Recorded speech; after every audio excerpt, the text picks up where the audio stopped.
All right, what up, guys? Welcome back to another episode of the Living the Dream podcast. Today on the show, we have Scott DeLuzio, who is an Army veteran and host of the Drive On podcast. Scott, how you doing? I'm doing great. Thanks for having me. Of course, man. Thanks for coming on. And we like to jump right in. So if you could start with telling us a little bit more about yourself and what you Sure. like to do for fun, that'd be great. Yeah, so a little bit about myself. So like you said, I served in the Army. I was in the Connecticut Army National Guard for about 6 years as an infantryman. After when I was in there, I was deployed to Afghanistan in 2010, where my younger brother, he also was deployed to Afghanistan at the same time. Different units, so we were in a little bit different parts of the country, uh, but we were there at the same time, which throws a lot of people off. They thought, a lot of times, you can't do that. After watching Saving Private Ryan, they thought that that's just a thing that people can't do anymore. But that's not true. You definitely can. And tragically, he was killed in action. So that's a big part of who I am and what I do. I've kind of dedicated a lot of my life in the years since then to helping out veterans and their families and providing resources and helping out, just making available things that maybe they didn't know. That's what I do at my podcast, the Drive On podcast, where we talk to other veterans with the issues that they are facing and talk about resources that are available to veterans, because a lot of times veterans just think that the VA is the be all end all solution to all of their problems. And while the VA is great for a lot of things, it can't necessarily handle 100% of everything that you might be trying to deal with. So we cover all these different options, and it's really been a blessing because I've been able to talk to so many different people over the years, and hear their stories, share their stories through my platform, and get to hear all these different inspirational stories. And so that to me has just been a blessing to be able to get on and with these people and share these stories. As far as fun goes, I have my wife and 3 kids at home, and we got 2 bulldog puppies, and they occupy a lot of our time at home. We travel around, checking out new things to do with our kids, just exploring new places and stuff. And that's something that I've enjoyed doing because it allows me to see my kids growing up and experiencing new things, and just experiencing life in ways that they're experiencing things for the very first time sometimes, and it's like, this is so cool to see their eyes light up when they experience something new, and everything. So that's really occupied a lot of my time, and but it's really been a blessing to experience all of this. I love it. I love it. So spending a lot of time with the family and the puppies is kind of what you Yeah. do for fun. And with the Drive On podcast, did you start that right after your brother passed away in combat, or was there some time? Like, tell us about the journey of the Drive On podcast and kind of give us a sneak peek of the content of the show. Yes, sure. So the podcast didn't start right away after my brother was killed, and so I got out of the Army uh, probably 6, 9 months or so after he was killed, maybe a little bit longer than that, less than a year after he was killed. And um, after coming home from Afghanistan, several of the people that I served with started taking their lives. They were dealing with various issues at home, PTSD probably, and some of them we don't even know necessarily all the things that they were going through. But um, I started realizing that it was more than just the people that I served with who were having these problems. And one obviously is just too many to lose this way, especially when you get sent to a place where people literally want to kill you, and you come home in one piece, and then you're in a place back home where people want nothing but the best for you, and we start losing people. That just, it didn't compute in my head. I was like, how could this be? And so to me, that just was unacceptable. That I couldn't sit around waiting for another phone call like that. So after a little while, this was about 3 years ago now, a little over 3 years ago, I said, enough is enough. I need to do something to not only help the people that I served with, because we're super close while we were serving and everything like that. It broke my heart every time I heard someone had passed away that way. And but I also knew that it was prevalent throughout the military and the veteran community, where people are just taking their lives at just unprecedented numbers. And that also wasn't okay with me, whether I knew the person or not. It's like, my gosh, we aren't doing enough for these people. And how can I reach as many of these people as possible? And I told myself, okay, well, I'm going to start a podcast because it's free for the end user. There's no cost barrier there. It's not like they have to sign up for a $50 a month course or something, like there's no cost commitment to them. As long as they have access to the internet, which these days lots of people do, they should be able to access this content. And I wanted to focus on content that was going to help improve the lives of the veterans and their families, and provide them with not only inspirational stories from other veterans, but provide them with resources that are available, which they may not know much about or even know that they exist at all. So that was about 3 years ago, like I said. And when I started it, I didn't have a clue what I was doing as far as podcasting. I never hosted a podcast before that. I just knew about podcasts. I listened to podcasts and I knew about them, but I didn't know how to produce a podcast or record it or anything like that. So I stumbled my way through the first few episodes. And if you go back and listen to it, I'm sure those don't have the best sound quality and everything like that. But better yet, don't listen to those. Listen to some of the later episodes. I've gotten way better over the years, although I am still learning things. As time went on, I started realizing just how much of an impact this was having on people. I was hearing stories from people who were like, I needed to hear this, like right now. I needed this message in my life right now. It was at the right time, right place, everything like that. But kind of a glimpse into the content. We talk about the things that some of the veterans who are on the show, the things that they've done to conquer whatever issues that they were facing. So for an example, I had a friend of mine come on, and he was struggling with PTSD, and he found art therapy through his local VA.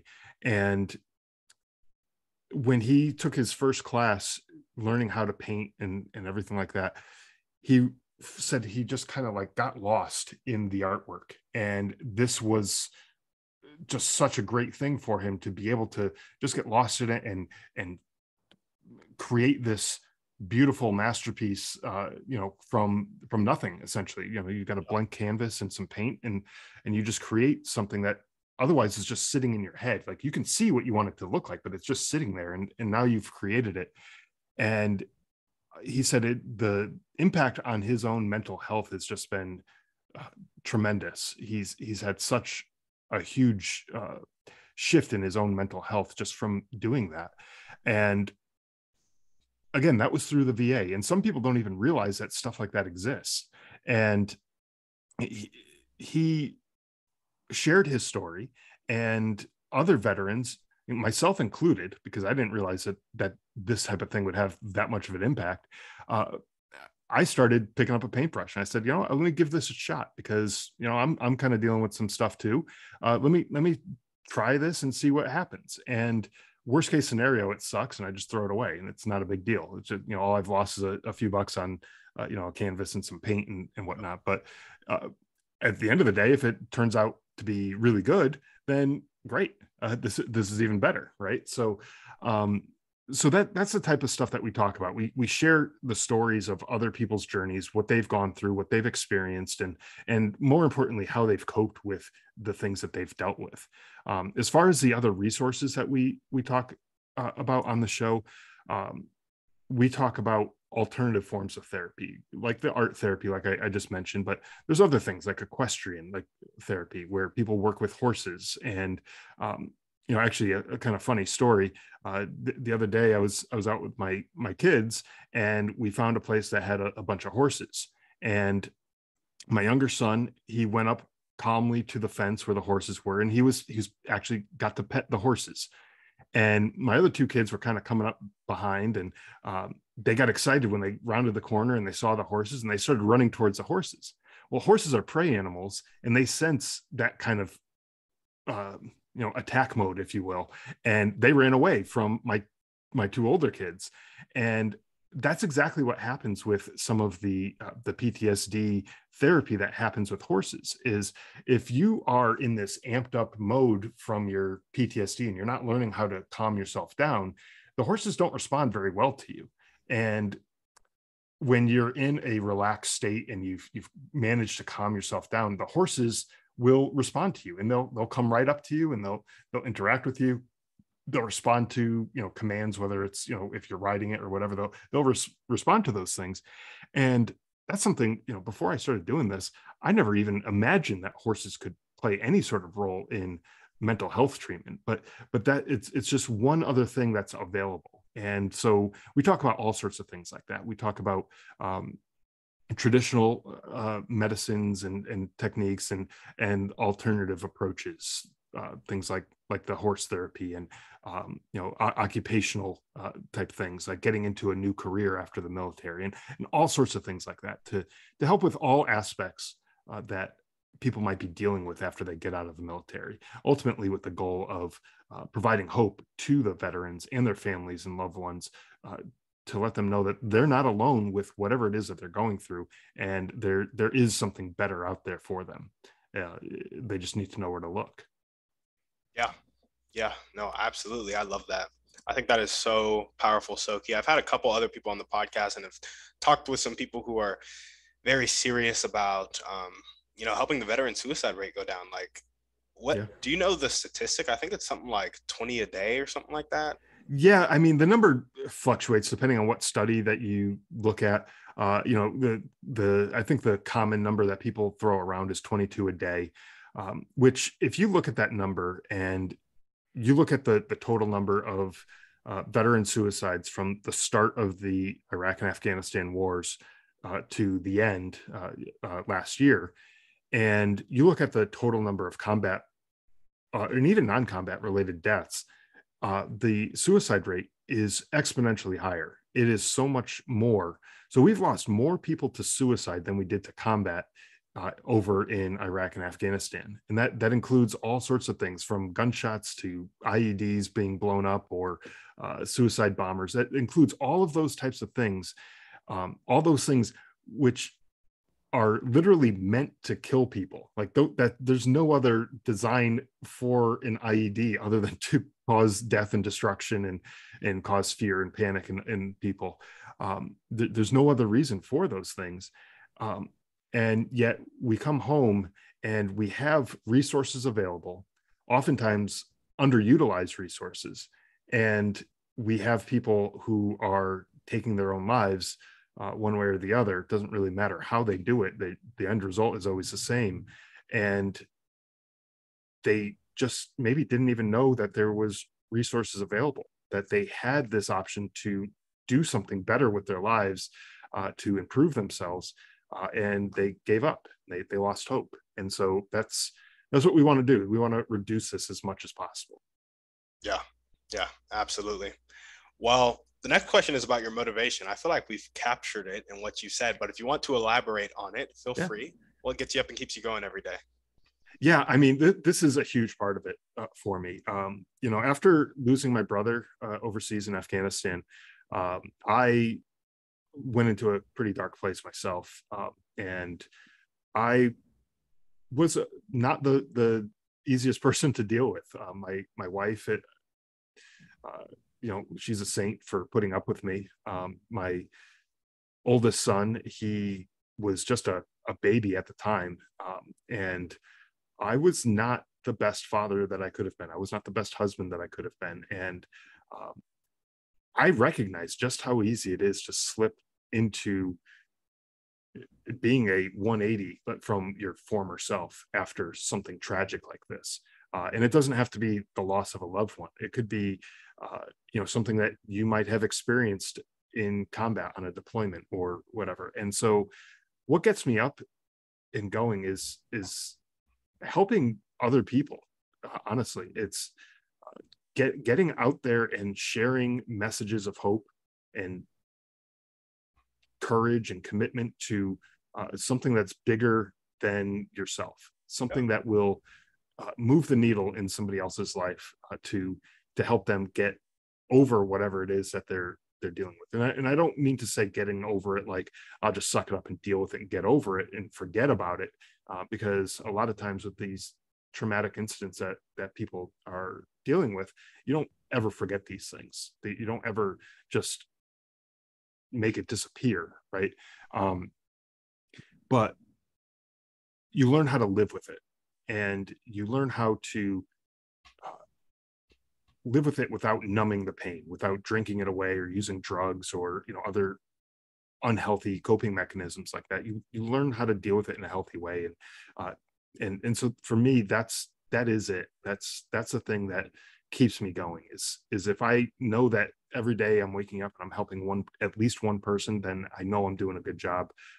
And from what I've been able to tell, I've been helping out more than one person a day. So things are moving in the right direction. Yeah, absolutely. I love that. Well, now we're going to jump into your dreams and goals. What's your vision for the podcast and your life? So my vision for the podcast is I want to reach as many people as humanly possible with this podcast. I don't think I'll ever be, Joe Rogan numbers as far as, listeners and stuff on my podcast. But hey, if you stay consistent for 20 years, you never know. You never know, right? Maybe I'll get there. But, if I can, that would be amazing. But ultimately, I think if I can help shift the mindset of people who are afraid to go and talk to someone for their own mental health or for their own substance abuse or other issues that they're dealing with, because they're afraid that it's going to come off as weak or like they're less of a man or less of a person than they should be because they're going to get help. If I can change that attitude or at least help to change that attitude amongst especially the military. Military is very much a just suck it up, man up, and deal with it kind of attitude that people have there. A lot of alpha type personalities where they're not going to be quite as willing to ask for help, right? If I can help change that mindset, even just a little bit, it's going to help reduce that number, that 22 a day number that I was talking about before. And it's going to help, honestly, it's going to help strengthen our military as well, because when you have someone who is operating at 80%, 70%, 60% of their full potential because they're dealing with mental health issues, they're dealing with issues at home, they're dealing with substance abuse, whatever it is that they're dealing with, they're not going to be the best soldier, the best leader, the best whatever that they could be. And you want them to be operating at their max capacity. And so I like to equate this to driving a car. If you're driving around in your car and it starts making this funky noise, clunking around and everything like that, you're going to bring it to a mechanic, and no one's going to look at you like, oh my gosh, you're crazy. What would you do that for? Why are you bringing your car to a mechanic? Yeah. Right. And I feel like over the years, people have kind of stigmatized mental health, especially with like, why would you, are you nuts? Are you crazy? Why would you go talk to a therapist? Right. Just deal with it. Just suck it up and deal with it, man. And that's just about as crazy as not taking your car to a mechanic and continuing to drive around it with that car that's making that clunking noise, expecting the problem to just magically go away. If you don't deal with the problem, it's not going to go away. And if anything, it's going to get worse, and you're going to end up with a car you can't drive. And that's the same thing with our own mental health. And if we continue to ignore the warning signs and the issues that we're dealing with, that check engine light, if you will, we're gonna end up having minds that just are not functioning at peak capacity, and we're gonna end up not being as strong of a leader or a mentor or whatever it is that you are. You're not going to be that strong going forward. So it's very similar to that. And so to me, that's what I hope to achieve with that, is shifting that mindset uh, throughout the military and the veteran community, so that we know it's okay to go and ask for help. And not only is it okay, but we should encourage other people, especially the leaders in the military. We should lead by example, and periodically just go to the mental health counselors and get your checkup, if you will, and show that it's okay to your younger soldiers who are looking up to you for direction and leadership. So that way they know it's okay for them to get the help as well. Yeah. Yeah, absolutely. I love that. Well, we got reach as many people as humanly possible and kind of shift that mindset of Yeah. people who are afraid to go and talk to somebody to kind of people who are open to it and willing. Are there any other dreams or goals that you want to chat about? You know, I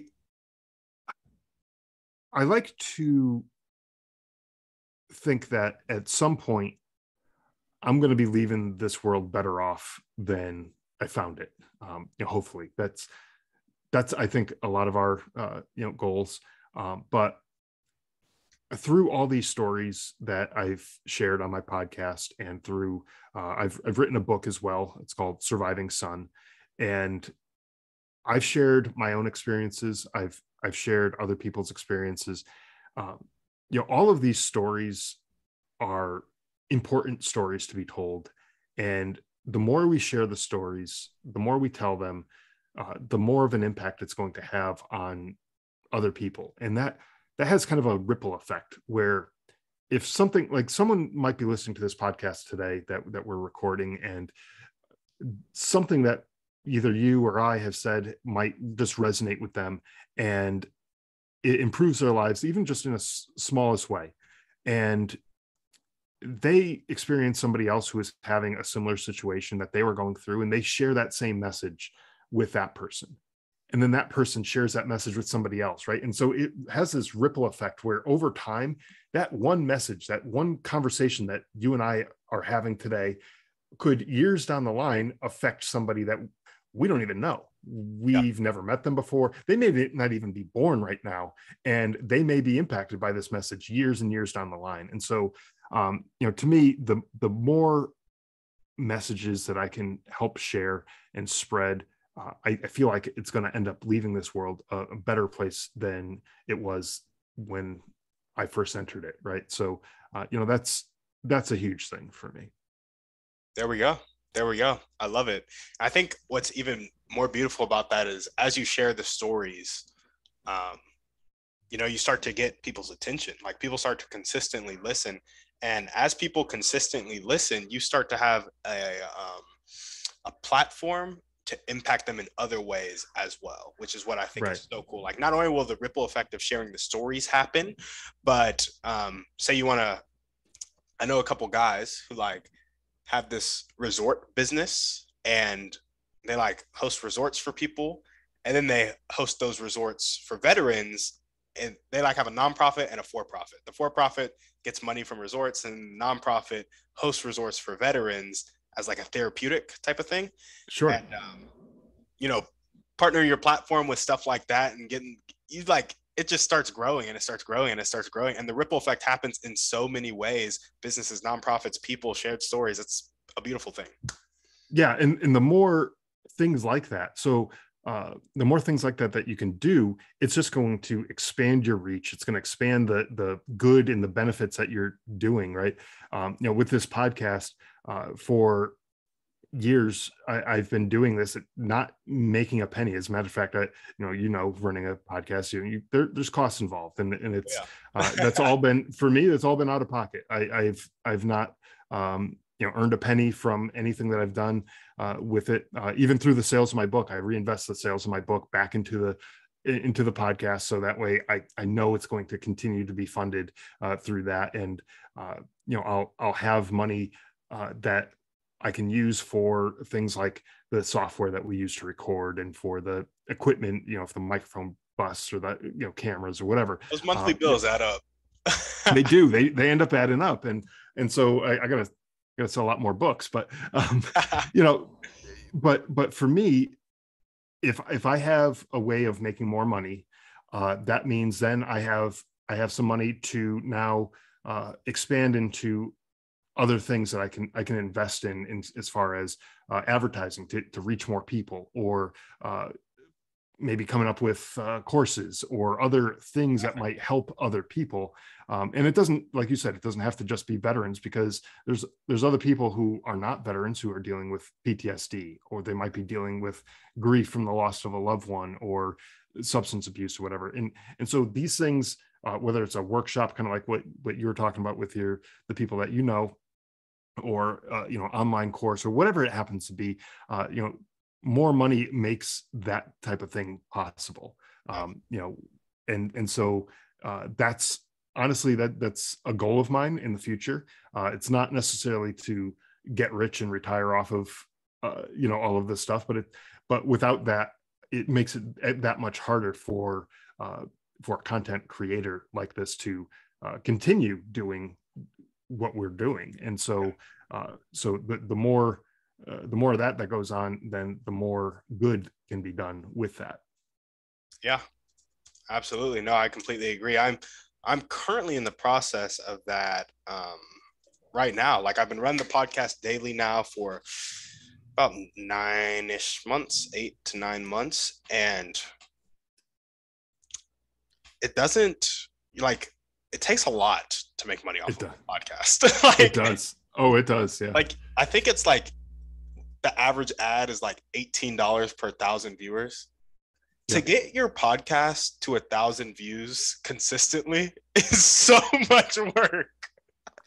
Oh, it is. It is so much, especially when I'm not even niched down, and so it's even harder. Or if you like have a wide reach or a wide topic, and it's not like, here's how to make 6 figures in the next 2 months, it's like, right. If it's not that, and it's actually an impactful thing, it takes a little bit to build.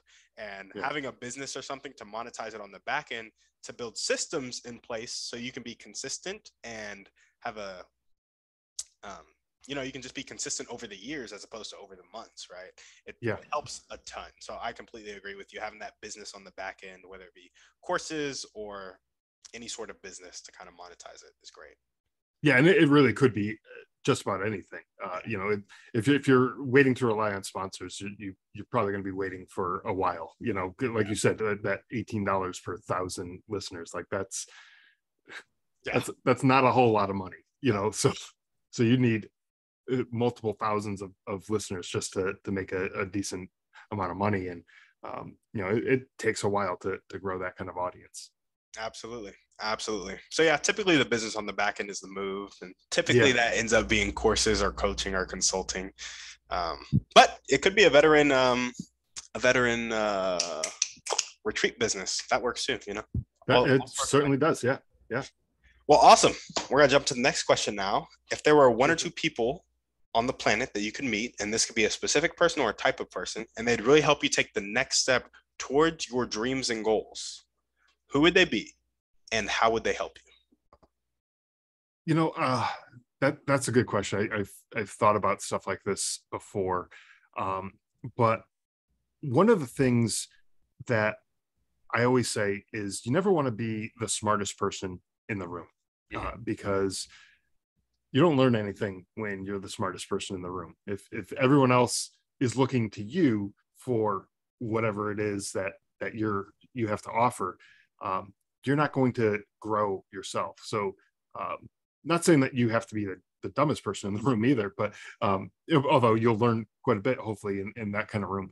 But that, to me, the type of person who I would like to be around is someone who has gotten to where I want to be already. They've made mistakes along the way, guaranteed. If you've achieved anything worth achieving, you've made some mistakes one way or the other. And I would like to avoid as many of those mistakes as possible.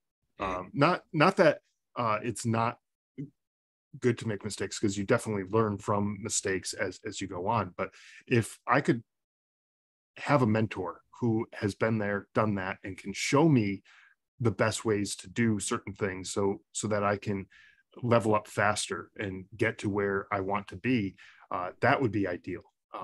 Having, and I don't have a specific name in mind of who this person is, but it could be groups of people who have made a meaningful impact in the world over the years, and they've done things, and I'm sure they've tried things and it didn't work for them, and so they said, okay, well, let's scrap that idea for now and let's try something else, until they found the thing that does work.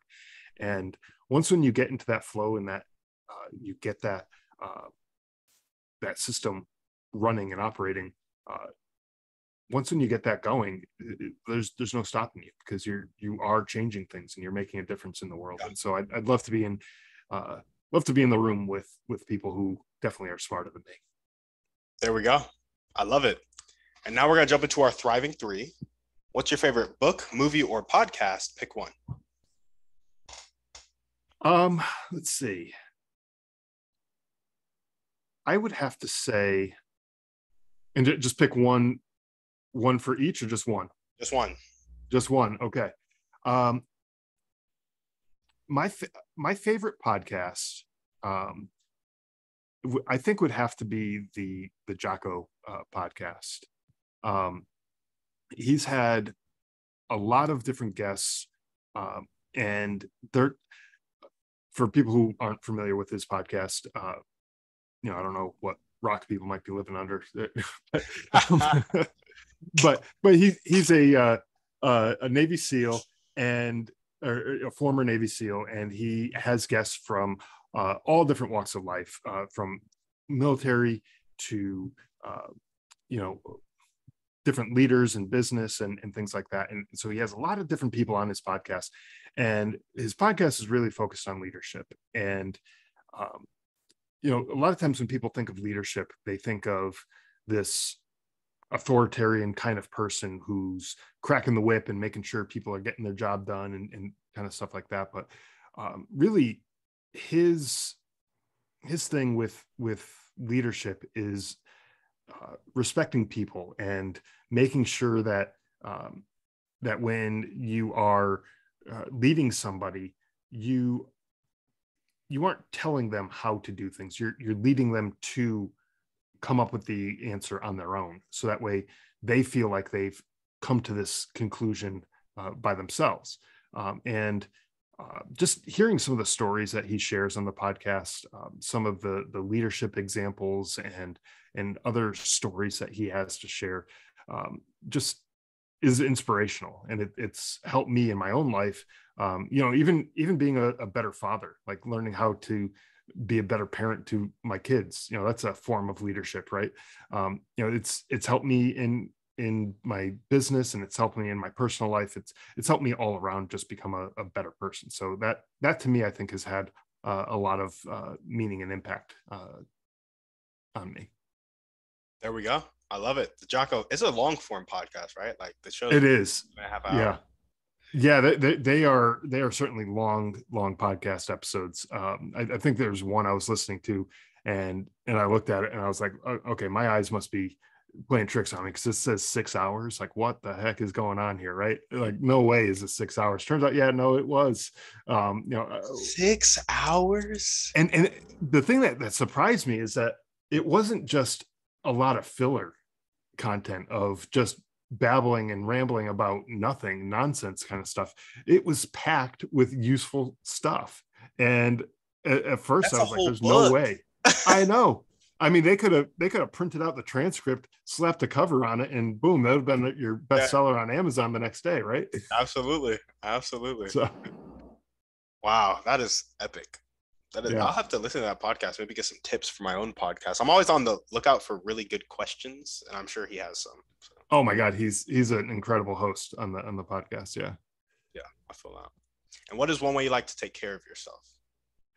I like to make sure that I get some personal time just to myself. My wife and I have worked out this routine where in the mornings, we like to go either for a walk or a run or do some sort of exercise, right? And that's part of the taking care of myself as well. But um, a big part of it is just having time to myself, to not worry about taking care of the kids or cleaning up a mess in the house or anything like that. Just time to myself. I can clear my mind. I can just think about whatever it is that I need to think about. Could be stuff that I have going on at work, stuff that I'm trying to get done later on in the day, or whatever it is. It's just something I am going to need to think about. But or I could just think about nothing at all and just clear my mind completely. And so my wife and I have worked out this routine where every other day, either her or I just gets out of the house and we go and exercise. We go for a walk, we go for a run, we whatever it is that we want to do, we just go and do. You And guys it do could it be a together? half hour. No, so she'll take one day because we do have young kids at home. So one of us has got to stay around. So one day she'll go out, like today she might go out and she'll go for her run, and tomorrow I'll go for mine, and then the next day she'll go for hers, and then I'll go for mine the day after. And so we just back and forth, and that allows us both to have an equal amount of time to ourselves. We're not constantly in demand where we're constantly having to be the parent who's on, if you will, who's got to help out the kids or anything like that. And they're starting to get a little bit older, so that that's less of an issue. But especially when our kids were younger, we definitely needed to have somebody around all the time.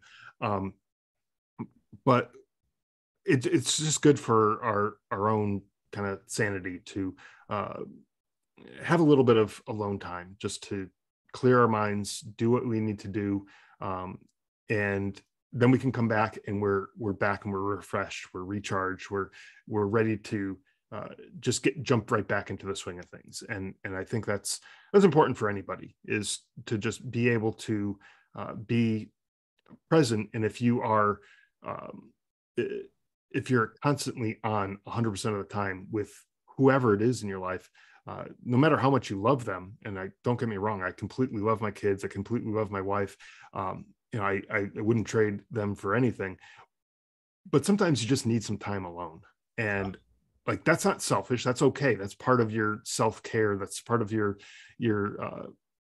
routine that should be built in, so that you can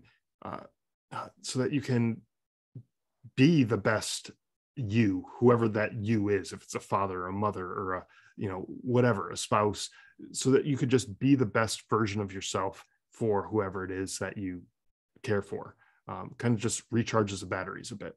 Yeah, no, for sure. It's actually selfish not to do that. Yeah, it is, because then you end up getting crabby and grouchy, and Exactly. you're just not that type of person that you would want to be. And I've experienced this in my own life where I was not dealing with things very well, and I was kind of a jerk to be around. And it wasn't until I started getting the help that I needed that I started turning things around. And so it was selfish of me to not take care of myself. You're absolutely right. Yeah. Yeah. Well, awesome. What is one action step you could take right now or continue to take if you're already doing it to meet that mentor who has already accomplished what you want to? Um, one thing that I found in my professional career is stepping outside your comfort zone. For me, crowds, large like conferences and gatherings and things like that, totally not comfortable for me. That's not my sweet spot. That's not where I am, where I'm comfortable, right? But I found that some of the best relationships that I've ever had have come from stepping out of that comfort zone and getting to meet some people that I wouldn't otherwise have met had I not gone out and sought these opportunities out. So in my professional life, there's conferences and they take place all around the country. At first I was like, absolutely not. I'm not going to these things. I don't care, because I'm just going to end up sitting there, not talking to anybody, whatever. After I started going to these things, I started meeting people, I started making connections, and it just helped me find people who, while didn't necessarily change my business or my professional relationships necessarily overnight. Over time, you start to get to know people, and then eventually you can help make connections with other people, and they can make connections with you, and eventually people just start to organically kind of help each other out when you start making these connections and having this network. So to me, I think networking is a huge thing. If you're not on somebody's radar, they're not going to actively seek you out to get you on their radar. If they're not on your radar and you're not actively seeking them out, you're not going to just magically come across these people. So, getting out and meeting people at, whether it's a conference or a networking event or whatever it happens to be, is, I think, to me, the best way to make those connections and have the best chance of meeting the people that you want to meet to have that impact going forward. I agree. Networking is key. In fact, I think it's about the only thing you have to do. Because when it comes down to it, I mean, the actions of doing something, very simple. Like, you can learn sales, you can learn marketing, you can learn podcasting, and then it's just a skill that you kind of have to do every day. Yeah. Then what you need is the resources to put a company together that can actually go and impact people. Like, you can't do it all by yourself. And if you network, people will have agencies, people will have businesses, they'll have friends, they'll have partners that can outsource and do all this stuff. And you'll put a business together in 5 minutes, be like, oh, and all I have to do is spend 10 hours hopping on sales calls a week. Like, that's it. Right. And it's really cool how creative entrepreneurs can get. And when you get around them, your mind just gets blown over and over and over again. Oh, for sure. Yeah. I mean, and essentially an entrepreneur is finding a creative solution to a problem. Exactly. And making money off of it. And I mean, that's it. That's great. I mean, there's nothing wrong with that, right? You're getting paid for your time and your commitment and your ideas and your resources, energy, whatever it is that you're putting into it. And it's a beautiful thing if you think about it. Oh yeah. Without entrepreneurs, very little would happen. Right. Awesome. Well, now we're going to jump into our last series of questions. So it requires a bit of pretext, and I didn't send them beforehand. So you can say, okay, I don't know, and that's fine. Cool. So a lot of people have come on the podcast and they've said that the catalyst that helps people change from having a fixed mindset, not willing to accept help and not willing to accept change, to having a growth mindset, being willing to accept help and being willing to accept change, the catalyst that helps people make that switch is a personal choice that happens after either extreme inspiration or extreme desperation. Do you agree, disagree, have anything to add or subtract? I agree with that completely, because it can be both extreme inspiration or extreme desperation. And that is, I mean, that's a beautiful way of putting it. That's why I do what I do with my podcast, because I'm hopeful that the guests that I have on will provide some of that inspiration to people. So that way, if you're in this dark place and you're having trouble finding your way out of this, if you hear this message from somebody on my show, or let's face it, there's other shows like mine. Okay, there's other ones out there, and personally, I don't look at them as competitors. I look at them as, kind of like coworkers. We're all trying to achieve the same goal. Exactly. As a matter of fact, I've had a lot of them on my podcast to share their show with my network, because I may not have all the answers. They may have a better answer than I do. And if you can find it there, please, by all means, go check it out. And so that to me is huge, because I want to inspire people and show them that there is something better for them. And very often, some of those people are coming from a place, like you said, of extreme desperation. They don't know where else to turn. They feel like they've tried everything. They maybe went to the VA and they went through all the different treatment options that the VA has to offer, and none of them seem to be moving the needle for them, and they're still struggling. They're still suffering, and they're at that point where they're at their wit's end and they don't know what else to do. And without some sort of hope or inspiration, they may choose the wrong path, right? And so, um, but it is a personal choice. You have to make that choice to get better at whatever it is, whatever it is that you're dealing with. You have to make a choice Yeah. to get better. It's not going to just happen overnight for you. Yeah. No, absolutely. Which takes us perfectly to our next question. Given the same amount of extreme inspiration or extreme desperation, why do you think some people make the choice to change and others don't? I think a big part of that is something that's bigger than the person themselves. So, we talked about how my family is a big part of my life. If it wasn't for my wife and my kids, I don't know that I would necessarily have a reason to change my outlook on life way back when, right? Um, like, who cares if I'm grumpy and angry? I'm alone anyways, and so what difference does it make, right? And so I found that looking to something bigger than myself, my family, right? That was a huge reason for me to make a change in my own life so that I wasn't a jerk to my wife. I wasn't a terrible father to my kids and things like that, right?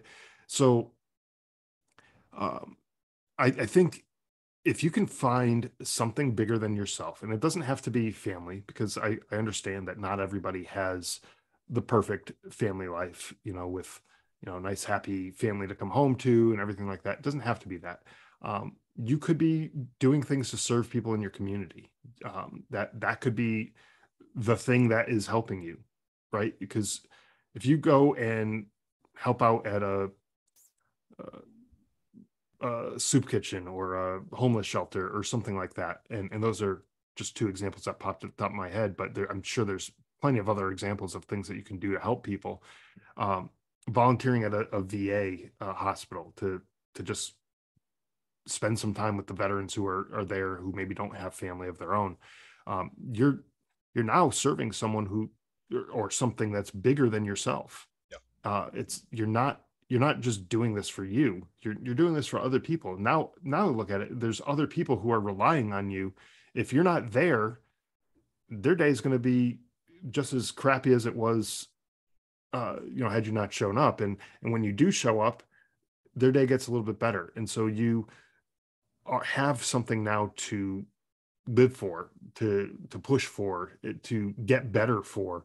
The more time you spend with people, the more you're going to want to be better at whatever it is that you're doing with those people. And so you might actually start to learn more about how you can be better at whatever it is that you're doing. And so that kind of thing is what I think will drive you to get better. Yeah. Yeah. Absolutely. I love that. Well, some people need a small amount of inspiration or desperation to change, and others need a larger, more consistent amount. Yeah. What do you think establishes that threshold, and can it be influenced? Well, that's an interesting question. I think it definitely, like you said, it definitely does vary person to person. Um, some people might just have that aha moment where they are like, I all of a sudden see the errors in my ways, and I don't I don't want to be this type of person. It's kind of like uh, if you got something on your face, after you're done eating, and then you walk by a mirror, and it's like, oh my God, I've been walking around looking like a fool for all this time, right? Yeah. And then you clean it off, right? It's like you kind of need that sudden realization that, oh my gosh, what I'm doing is making me look like an idiot. It might feel good to lash out and be angry at certain things at certain times or whatever, but I look like a damn fool Yep. for doing it. And so it could be something as simple as that, where you get a reflection of yourself. And as an example, when I got back from Afghanistan, I had some anger issues, and I used to do this thing where I would like grit my teeth whenever I would get mad or frustrated or whatever. And I saw my young son, and he was maybe 2 years old at the time. And I saw him frustrated with something small and insignificant, really, in the grand scheme of things, but he was frustrated nonetheless. And he was doing the same thing that I was doing. He was kind of gritting his teeth, and he had that angry look on his face. And I was like, holy crap, that's ugly. That's me. I'm looking in a mirror, looking at little version of me, because I mean, any kid, they only know what they know because of the environment that they're in, the parents that they grew up with, or whoever the caretakers are that are looking after them, right? And he learned that from me. And I was like, well, that's got to come to an end, like right now. Like that's no way am I going to allow that to continue, because I do not want this kid to grow up having the same crappy attitude like I'm having, because I'm not dealing with what myself correctly. And so that was my look in the mirror moment, where I realized I had something on my face that I had to clean off, right? I had to do something to change that. And so that's when I had that, for me, that aha moment, like, let's do something and make a change, because this is not going to end up well for him, for my family. It's just not going to be good. So let's do something and make that change. And so I think there's that. There may also be other situations where you may have someone who is really close to you, or who you really respect, who comes to you and is like, dude, you're acting like an ass, man. Like, this is awful. And now you're embarrassed. It's like, oh my God, there's this person that I respect. Maybe it's a coworker, maybe it's a neighbor, or someone from church, or whoever, right? And you're like, now I'm just flat out embarrassed. Like, what have I been doing all this time to make this person come to me and say what they said, right? And at that point, you have this realization that something just needs to change. And whatever the spark is, some people, it may be a quick snapshot in time where they realize, yeah, something needs to change. Other people, it may take time. It may be over a period of weeks or months or years, even, where people are constantly telling them, hey man, you're drinking too much. You're drinking too much. Like, what are you doing with yourself? Why are you keep on doing this to yourself? Over years and years, maybe that starts to change things for them in their mind. But I think it really does depend on the person. But for me, that's my own personal example of how I saw myself through my son, and I was like, no way is this going to continue. Yeah, I like that. I like that answer a lot. Got one last question for you. For this question, keep in mind a person with a fixed mindset, not willing to accept help, not willing to accept change. In Atomic Habits, James Clear talks about the 4 laws of changing your behavior. And the laws are to make it obvious, make it attractive, make it easy, and make it satisfying. With that context in mind, and the avatar I just told you to kind of keep in your head, how can we, you and I, create an environment that makes it more obvious, more attractive, more easy, and more satisfying for that person, that avatar, to make the choice that will change their life? So I think part of that is what I mentioned earlier about how ultimately I would like to help change the stigma around mental health, right? Where if we make it so that it's socially acceptable for people to go and get help, talk to mental health counselors or whatever, if we make it so that it's one less hurdle in the way, right? Where now I don't have to worry about what my coworkers or my peers are going to think of me for going and get this kind of help, then that's one less obstacle in the way, and it allows that person to make a change without the stigma associated with it. So I think one thing is just removing those obstacles and trying to make that make the mentality surrounding whatever change that you're trying to make it be a more positive thing. Yeah. So when someone who gets cancer, they go to the doctor, they get the chemo treatments or whatever the treatments are that they need, and when they are recovered from cancer, it's something worth celebrating, right? And when you have someone with a mental health condition, whatever the condition is, doesn't matter. And they're dealing with it in a healthy way. That's something that's also worth celebrating. Absolutely. Not to say that, your whatever the condition is just going to be erased overnight. That's not how these things work. But, when you go and get the help, that should be celebrated just as much as a person who recovers from cancer or from a, whatever surgery or whatever it is that they're dealing with. Like, why don't we celebrate these things the same way? And it just make it that much easier for people to go and get the help that they need. Yeah. Yeah, no, absolutely. I love that. Erasing the stigma around mental health and then almost creating an incentive or a pool towards dealing with it properly. I think if you can both remove that barrier, and then I'm thinking of like Super Mario Kart where you hit the arrow and you get a boost. Yeah. Like if we could create that for like, whoa, it's like a party when you go get help, Right. That's like an incentive. That's a pool. So I really like that. Yeah, that's absolutely a great example. I think that's awesome. Awesome. Well, Scott, that's all we have for you. Is there anything else you want to chat about before we sign off? You know what? I really appreciate this opportunity to come on. I love the questions. I love the conversation and the ability to share with your audience kind of a little bit about myself and my background. So I wanted to thank you and for this opportunity to come on your show and share this with you and the audience. Of course. No, we appreciate you coming on. And if you guys are listening to this and you loved what Scott had to say, make sure to go check out his podcast. It will be linked down in the show notes, either his podcast or his website, whichever one he prefers. As we always ask, go ahead and shoot this podcast over to 1 to 3 people you know. Were you going to say something? No. Oh, go ahead and shoot this podcast over to 1 to 3 people you know need to hear this message. Give us a 5-star review on iTunes, and we're out.